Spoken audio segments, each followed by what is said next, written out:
FTX failure has actually been a catalytic event, and it's been good for Bitcoin.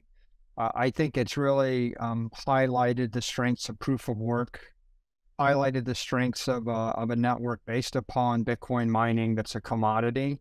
I think there's been a lot of confusion about the difference between proof of stake and proof of work, and tokens like FTT token were based on staking algorithms and the like, and they weren't backed by energy. So the FTX failure has been a very visible educational event that's educated an entire generation of lawmakers, policymakers, journalists, and investors as to why Bitcoin is different than FTT token or Terra or Luna or Serum or these other air tokens. And it also really underscored the benefits of an asset you could take self-custody of without counterparty risk. So although it's been painful for the industry, I think it's actually catalyzed a lot of positive developments, both in the education of investors as well as in the DC regulatory environment, and generally what I've seen throughout all of the coverage is a growing appreciation for the benefits of Bitcoin and Bitcoin mining through this kind of debacle.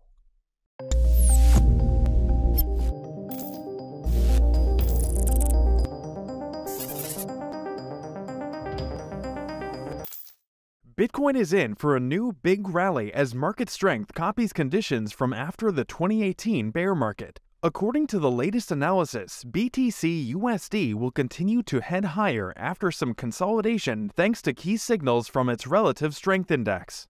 Hello and welcome to Money Talks. In today's video, Michael Saylor, the popular Bitcoin bull and the CEO of MicroStrategy, updates about Bitcoin's market performance, when it will bottom, and whether or not he will acquire more Bitcoin in the future. Saylor also speaks about the importance of long-term holding in crypto industry, the risks of a margin call for MicroStrategy, and his outlook on stablecoins. The security of the Bitcoin network, it comes not just from the operation of Bitcoin mining data centers, but it also comes from the shipment and upgrading of Bitcoin mining equipment and semiconductors. And so you've had a couple of companies that have dominated the industry, and you've got Bitmine, you've got Once Miner, but to have Intel enter with a lot of capital and a lot of commitment, I think is a good thing. It creates a strong North American-based semiconductor manufacturer that is committed to Bitcoin and Bitcoin mining. I think it'll be good politically for Bitcoin in North America to have Intel behind it. I think it'll be good for Bitcoin miners to have another strong vendor to choose from that will create more competition at the equipment layer. And I think it creates more resilience in the Bitcoin network because you never want to be dependent upon just a small number of equipment manufacturers. So the more you have and the more diversified, then the more decentralized the network is.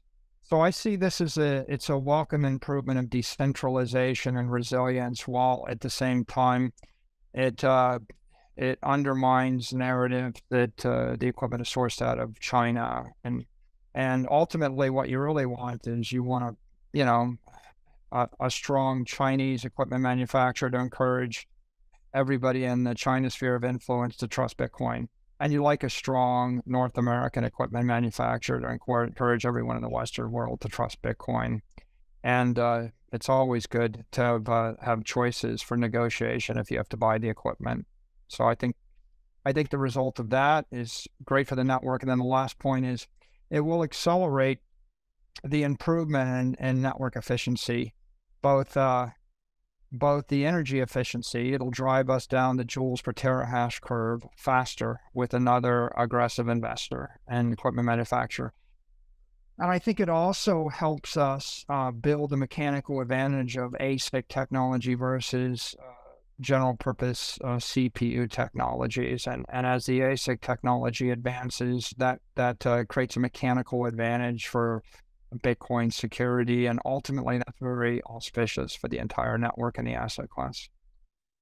The largest cryptocurrency by market capitalization was recently trading at about $22,854, up 1.6% over the past 24 hours, as investors shrugged off the latest fallout from disgraced crypto exchange FTX and conflicting economic data. BTC continued on the more upbeat path throughout 2023. Markets were seemingly unaffected by the announcement that crypto lender and CoinDesk's sister company, Genesis, had filed for Chapter 11 bankruptcy protection. Trading volumes were moderate for the day, indicating that some investors may simply be pausing as smoke from the bankruptcy announcement clears. All of the events around the crypto industry and the Bitcoin mining industry have brought Bitcoin to the forefront of the energy industry. And so there might have been people in the industry that didn't really know about Bitcoin or understand it in 2019 or 2020.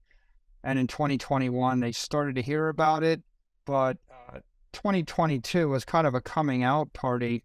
And now it's much more common to speak to executives in the energy industry and have them thinking about Bitcoin and taking it very seriously across.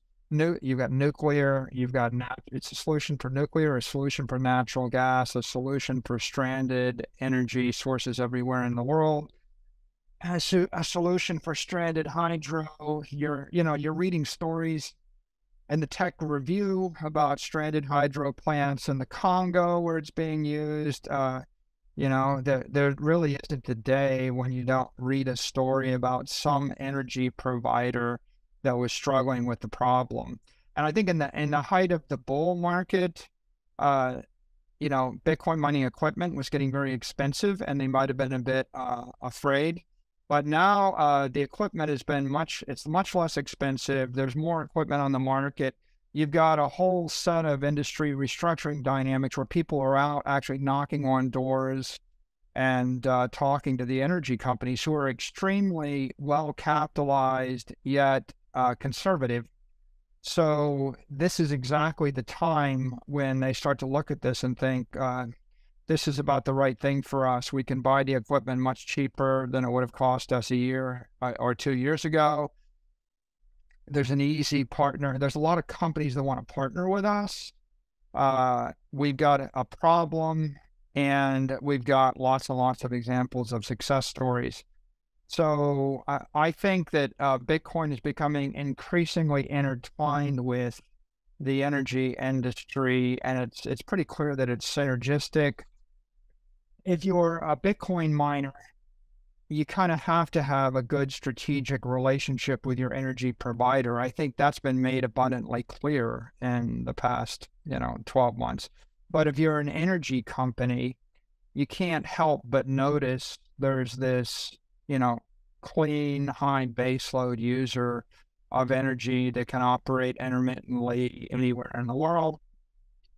So this story of Bitcoin and energy is just getting better and better and getting stronger. And if anything, it's hard to see if you're an energy provider how you can get to world-class efficiency and economics if you don't have Bitcoin as part of your grid mix somewhere in the grid. Bitcoin is beginning to repeat the kind of renaissance last seen at the end of its previous bear market in early 2019. Trader and analyst Trader Tardigrade, also known as Alan on social media, thus predicts that the good times will continue for a while to come. BTC has been repeating the pattern in RSI in price action to 2019 bottom, he told followers last week. On daily chart 1, RSI strong uptrend to overbought zone 2. BTC had a significant drop before that. 3. Sudden buyers bought up BTC. Big rally will be following after some consolidation.